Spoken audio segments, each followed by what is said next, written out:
അസ്സലാമു അലൈക്കും. നമസ്കാരം. ഞാനിപ്പോൾ സൗദിയിലെ പ്രാവശ്യമൊരു മറ്റൊരു പ്രധാനപ്പെട്ട കാര്യം കേട്ടോ.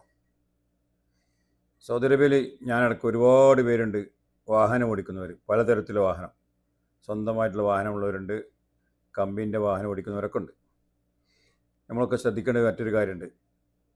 നമ്മൾ ഏതെങ്കിലും ഒരു സാധനം വാങ്ങാൻ വേണ്ടി ചിലപ്പോൾ ഏതെങ്കിലും സൂപ്പർ മാർക്കറ്റിൻ്റെ ഉള്ളിലോ പോയിട്ട് നമ്മൾ ചിലപ്പോൾ ഒരു പെപ്സി വാങ്ങാനോ അല്ലെങ്കിൽ ഒരു കുടിക്കുന്ന വെള്ളം വാങ്ങാനോ ഒരു സെക്കൻഡോ 2 സെക്കൻഡോ 1 മിനിറ്റൊക്കെ നമുക്ക് അതിനു വേണ്ടി നമ്മളിത് വണ്ടി ഓഫാക്കാൻ നമ്മളെന്ത് ചെയ്യും, മടിക്കും.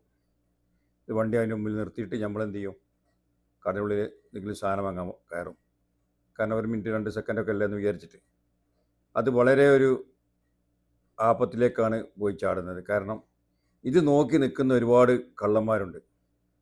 കടൻ്റെ മുമ്പിലാണ്ടായ ആൾ സൂപ്പർ മാർക്കറ്റിനുള്ളിലോ മുന്നിലോ അല്ലെങ്കിൽ ഏതെങ്കിലും വേറെ എന്തെങ്കിലും കടൻ്റെ മുമ്പിലൊക്കെ ആയിരിക്കും കാത്തിരിക്കുന്ന ഒരുപാട് കള്ളന്മാരുണ്ടാവും. കാരണം വണ്ടി കക്കാനുള്ള കള്ളന്മാർ. അങ്ങനെ 1-2 പേര് വാഹനം മോഷ്ടിച്ചതായി അറിയാൻ കഴിഞ്ഞിട്ടുണ്ട്. ഇതുവരെ വണ്ടി കിട്ടിയിട്ടില്ല.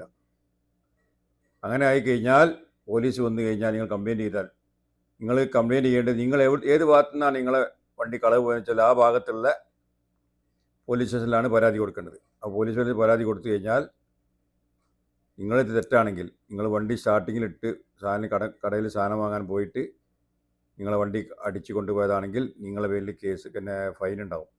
പോലീസിൽ നിന്നുള്ള ഫൈനും അടക്കണം. മാത്രമല്ല നിങ്ങൾ വല്ല റെൻ്റേക്കാരോ മറ്റോ ആണെങ്കിൽ അത് വണ്ടി കിട്ടിയിട്ടില്ലെങ്കിൽ 1-2 മാസം കൊണ്ട് വണ്ടി കിട്ടിയില്ലെങ്കിൽ നിങ്ങൾക്ക് നിങ്ങളുടെ പേരിൽ ഇപ്പം കമ്പനി, ഏത് കമ്പനി വെച്ചാൽ കമ്പനി, റെൻ്റേക്കാർ തന്നെ നടന്നില്ല, കമ്പനീൻ്റെ വണ്ടിയാണെങ്കിൽ അവർ കേസ് കൊടുത്താൽ ആ വണ്ടീന് കാശും നിങ്ങൾ കൊടുക്കേണ്ടതായി വരും. സ്വന്തം വണ്ടിയാണെങ്കിൽ ചിലപ്പോൾ നിങ്ങൾക്ക് കാശ് കൊടുക്കേണ്ട ആവശ്യം ഉണ്ടാവില്ല. പക്ഷേ കമ്പനീൻ്റെ വണ്ടികളോ മറ്റോ ആണെങ്കിൽ അവർ കേസ് കൊടുത്താൽ ഇവിടെ വണ്ടി കിട്ടിയിട്ടില്ലെങ്കിൽ നിങ്ങൾ ആ കാശും കൊടുക്കാൻ ബാധ്യസ്ഥനാകേണ്ടി വരും. ഫൈന്, പോലീസിൻ്റെ ഫൈന് വേറെ ഉണ്ടാവും. അപ്പോൾ അതുകൊണ്ട് നിങ്ങൾ എവിടെ വണ്ടി പാർക്ക് ചെയ്യുകയാണെങ്കിലും വണ്ടി ഓഫാക്കി വണ്ടി ലോക്ക് ചെയ്യുക, ഡോറ്.